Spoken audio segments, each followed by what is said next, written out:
Welcome to this video. Do not forget to subscribe to the channel, press the like button, and activate the bell, and let us leave you with an enjoyable watch.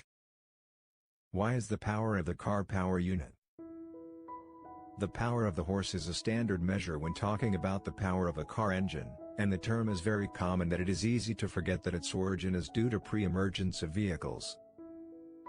This term engineer James Watt, as the story says, while working with ponies in a coal mine, noted that they carry on their appearance of nearly 150 kilograms of coal and move at 100 feet per minute, and estimated that the normal horse can do 33,000 feet-pound of work per minute.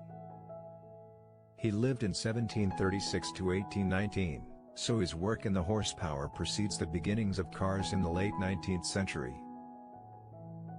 Although the same formula is applying to measure the potential of motor engines and all kinds of machines.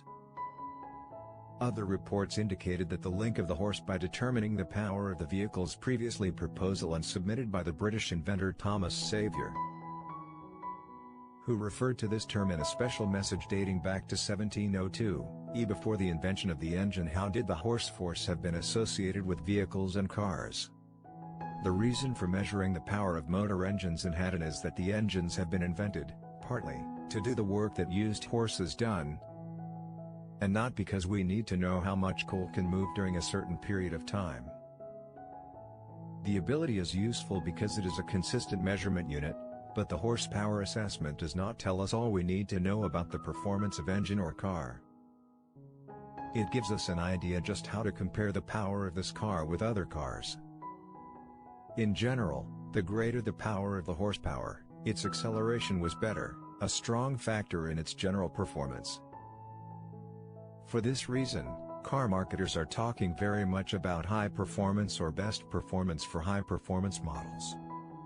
The advantages of low horsepower for the high cars are very interesting. It is elegant, expensive, and fun to look at them, and has a special fun in the ride and leadership. Auto manufacturers are always trying to improve horsepower's ratings to get a competitive advantage in the market. In the continuous modern light around the latest and higher car capacity, it is important to remember that cars with low horsepower are also worth studying. Compact, small and medium compounds do not need a lot of horsepower. In fact, they are usually better off without them. Modern horseback rations help to maintain these famous compounds at affordable and effective fuel consumption and safe. And thanks for watching the video. Goodbye.